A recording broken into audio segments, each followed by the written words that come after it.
हवा में इतनी ठंड थी कि सांस लेते ही दिल में खंजर सा चुभता। चारों तरफ बर्फ की सफेद चादर फैली हुई थी।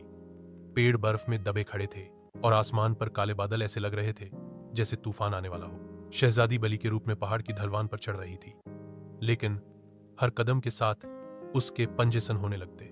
सर्दी उसके जिस्म में अतरकर जैसे खून को जमा रही थी। वो थिक कर एक पत्थर के पीछे जा बैठी। अचानक बर्फ के धीर से एक गर्जदार आवाज अबरी, कौन है जो हमारे इलाके में आया? धरती हिली, बर्फ के ढेर फट गए और एक विशाल बर्फीला जिन प्रकट हुआ। उसके शरीर पर बर्फ की मोटी परत थी, बाल बर्फ के गुच्छों जैसे और आंखें नीली ज्वालाओं की तरह जल रही थी। राजकुमारी कांप उठी, मगर हौसला करके बोली, मैं रास्ता ढूंढ रही हूं चांद का मोती हासिल करने के लिए। जिसने ठहाका लगाया, बर्फीली हवा का तूफान उसके ठहाके से उठा। चांद का मोती, वह कमजोर दिल वालों के लिए नहीं। अगर आगे जाना है तो कुर्बानी देनी होगी। शहजादी का दल डूब गया। मैं पहला इम्तिहान तो दे चुकी हूं, अब दूसरा किया है? जुन की आंखें तेज हो गईं। सर्दी से बचने के लिए तुम्हें अपनी सबसे कीमती याद छोड़नी होगी। यादें रूह को गर्म रखती हैं, इनके बगैर दल बर्फ की तरह सख्त हो जाता है। शहजादी की सांस रक गई। याद है वो लम्हे जब वो बचपन में महल के बाग में खेलती थी, वो वक्त जब माँ ने उसे कहानियां सुनाई, वो दिन जब बाप ने उसे गोद में उठाया। ये सब उसके दिल का सहारा थी। आंखों से आंसू बहने लगे। अगर मैं ये यादें छो दूं तो मैं क्या रह जाऊंगी? जिन ने दहा कर कहा, बस एक खाली दिल, लेकिन रास्ता तभी खुलेगा। राजकुमारी ने हिम्मत बांधी, अपनी आंखें बंद की और दिल से वे लम्हे एक एक करके छोड़ने लगी। माँ की हंसी, बाप की आवाज, सब बर्फ की हवा में विलीन हो गए। आंखें खोली तो उसके दिल में एक सन्नाटा सा था, जैसे कुछ टूट गया हो। लेकिन उस पल बर्फ का तूफान थम गया और पहाड़ की चोटी पर एक चमकता सफेद पत्थर प्रकट हुआ। जिन ने सिर झुकाया और बोला, तुमने दूसरा इम्तिहान पास किया राजकुमारी, लेकिन आगे आग का दरिया है और वहां धोखा तुम्हारा इंतजार कर रहा है। राजकुमारी थकी हुई थी, मगर उसकी आंखों में दृढ़ संकल्प और भी मजबूत हो चुका था। वह जानती थी कि अगला सफर सबसे ज्यादा खतरनाक है। राजकुमारी ने जैसे ही बर्फीली पहाड़ियों को पार किया, जमीन का रंग बदलने लगा। बर्फ पिघलकर लाल मिट्टी में बदल गई और फज्जा में जलती हुई राख की बू फैली। दूर से आग के दरिया की लपटें आसमान को छू रही थीं। यह मंजर इतना खौफनाक था कि उसके दिल में पहली बार हार मानने का ख्याल आया। यहां से गुजरना नामुमकिन है, उसने अपने आप से कहा। लेकिन उसी लम्हे उसे एक जानी पहचानी आवाज सुनाई दी, मैं तुम्हारी मदद के लिए आया हूं। शहजादी चौंक गई। सामने एक जवान खड़ा था जो कभी उसका करीबी दोस्त और राजदार था, जिरक का पुराना शागिर्द रिहान। वही रिहान जिस पर वह कभी एतमाद करती थी और जो अचानक गायब हो गया था। रिहान, तुम? उसने हैरान होकर कहा।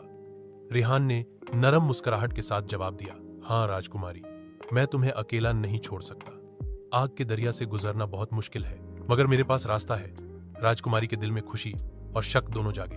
उल्लू की बात याद आई, तीसरे सफर में धोखा देने वाला पुराना दोस्त तुम्हारा इंतजार करेगा। रिहान ने हाथ बढ़ाते हुए कहा, आओ मेरा हाथ थाम लो। शहजादी ने एक लम्हे के लिए उसकी आंखों में झांका। वहां एक अजीब सा अंधेरा था, जैसे कोई राज्य छुपा हो। वह पीछे हट गई। नहीं, तुम वही रिहान नहीं हो जो मेरा दोस्त था, तुम मेरे दुश्मन का साया हो। रिहान की मुस्कुराहट एक भयानक ठहाके में बदल गई। अचानक उसकी शक्ल बिगड़ने लगी और वह जेरिक के एक भयानक रूप में ढल गया। बहुत खूब राजकुमारी, तुमने पहचान लिया, मगर अब यहां से गुजरना तुम्हारे बस की बात नहीं। वह पल भर में गायब हो गया और आग के शोले और ऊंचे हो गए। राजकुमारी के सामने दरिया दहक रहा था। उसने दिल मजबूत किया और चांद को याद किया। अगर मैं रुक गई तो सब खत्म हो जाएगा। वह आग के किनारे पहुंची और जैसे ही कदम रखा, उसकी शारीरिक तकलीफ असहनीय हो गई। लेकिन अचानक उसके आंसू जो जमीन पर गिरे, चमकने लगे। आंसू आग को छूकर बुझाते जा रहे थे। राजकुमारी ने रोते हुए कदम बढ़ाए। हर आंसू आग को रास्ता देता गया। आखिरकार वह नदी के पार पहुंची और वहां उसे एक शोलों में लिपटा हुआ आखिरी पत्थर मिला।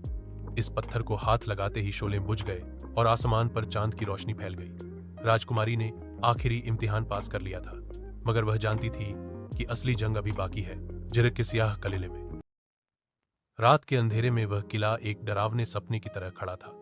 उसकी दीवारें काले पत्थरों से बनी थीं, जो चांद की रोशनी भी अपने अंदर निगल लेते थे।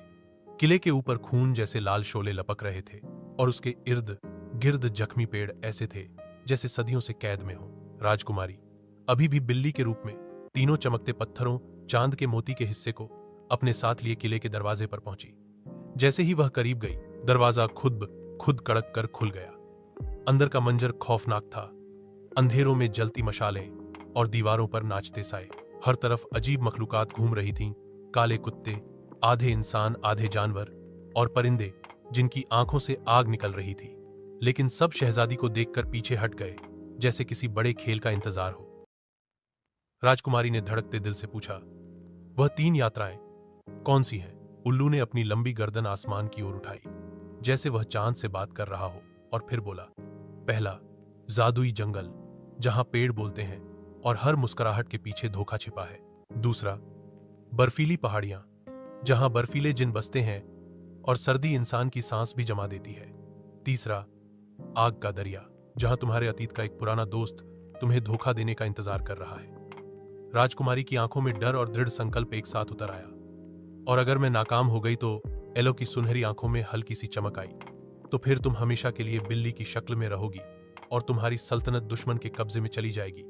इस लम्हे चांद की रोशनी और तेज हो गई, जैसे आसमान भी इस वादे का गवाह बन रहा हो। उल्लू ने कहा, याद रखो शहजादी, हर सफर में तुम्हें एक ऐसी कुर्बानी देनी होगी जो तुम्हारे दिल को चीर दे। यह कहकर वह उल्लू परों की तेज फड़फड़ाहट के साथ अंधेरे में गायब हो गया, और शहजादी तन्हा खड़ी चांद को देखती रही, जानती थी कि उसकी असल आजमाइश अब शुरू होने वाली है। किला प्रकाश और अंधेरे की लड़ाई से कांप रहा था। दीवारें टूट रही थीं, जमीन में दरारें पड़ रही थीं, और आसमान पर लाल बादल गरज रहे थे। चालाक ने अपनी काली छड़ी उठाई। उसके चारों ओर अंधेरे का तूफान उठा, और उससे सैकड़ों छायाएं निकलकर राजकुमारी पर हमला करने लगी। उनके पंजे तेज थे और आंखें ज्वालाओं की तरह जल रही थीं। शहजादी ने तीनों मोती आसमान की तरफ उठाए। उनसे निकलने वाली रोशनी ने अंधेरे को चीरना शुरू कर दिया, लेकिन हर हमले के साथ उसका जिस्म कमजोर होता जा रहा था। वो बैली की शक्ल में भी कांपने लगी, जिसे उसकी जान रोशनी के साथ जल रही हो। जिर्क ने कहा लगाया, कमजोर शहजादी, तुम यह जंग नहीं जीत सकती। मोती की ताकत मेरे अंधेरे के आगे कुछ नहीं। राजकुमारी की आंखों में आंसू आ गए, मगर वह डरी नहीं। उसने चांद की तरफ देखा और सरगोशी की, अगर मेरा खून मेरी सल्तनत को बचा सकता है तो मैं यह कुर्बानी दूंगी।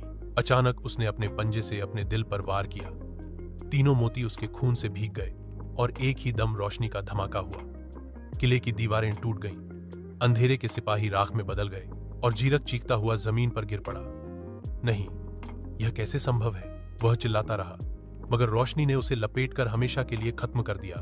किले के टूटे हुए पत्थरों से रोशनी की लहरें निकलकर पूरी सल्तनत में फैल गईं। गुलाम आजाद हो गए, पेड़ों ने सांस लेना शुरू किया और आसमान से बादल छट गए। शहजादी जमीन पर गिरी हुई थी। बिल्ली का जिस्म आहिस्ता आहिस्ता गायब हो रहा था, और उसकी असली शक्ल एक खूबसूरत मगर जख्मी शहजादी वापस आ रही थी। लेकिन उसकी सांसें मध्यम थीं। बलिदान देकर उसने सल्तनत बचा ली थी, मगर अपनी जान खतरे में डाल दी थी। किले के खंडहर पर चांद की रोशनी ऐसे बरस रही थी जैसे आसमान खुद इस बलिदान का गवाह हो। राजकुमारी अर्धमृत अवस्था में जमीन पर पड़ी थी। तीनों मोती उसके खून में नहाकर रोशनी बिखेर रहे थे। हवा में एक रहस्यमय सन्नाटा छाया हुआ था। न पक्षियों की आवाज, न हवा की सरसराहट, बस चांद की किरणें और राजकुमारी की कमजोर सांसें। अचानक वही सफेद उल्लू आसमान से उतरकर उसके करीब आया। उसकी आंखें चमक रही थीं और उसकी आवाज गूंजी, राजकुमारी, तुमने वह कुर्बानी दी है जिसकी उम्मीद किसी को न थी।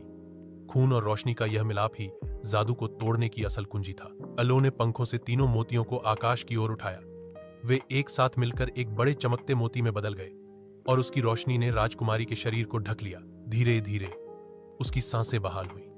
बिल्ली का रूप पूरी तरह से खत्म हो गया, और वह अपनी असली शक्ल में पहले से भी ज्यादा खूबसूरत और रोशन राजकुमारी के रूप में खड़ी हो गई। वहां मौजूद सब मखलूकात जो अंधेरे से आजाद हो चुकी थीं, झुककर उसके आगे सरबसजूद हुईं। आसमान से बादल छट गए और चांद अपनी मुकम्मल रोशनी में जगमगा उठा। शहजादी ने मलबे पर खड़े होकर कहा, यह सल्तनत मेरी नहीं, बल्कि उन सब की है जिन्होंने अंधेरों में उम्मीद नहीं छोड़ी। आज से यह सरजमी आजादी और रोशनी की होगी। उल्लू ने सर हिलाया और बोला, तुमने न सिर्फ जादू तोड़ा, बल्कि अपनी कुर्बानी से यह साबित किया कि असल ताकत तलवार या जादू में नहीं, बल्कि दिल की रोशनी में है। इसके साथ ही किला पूरी तरह से जमीन में धंस गया। अंधेरे का नामो निशान मिट गया और सल्तनत में एक नया सूरज उग आया।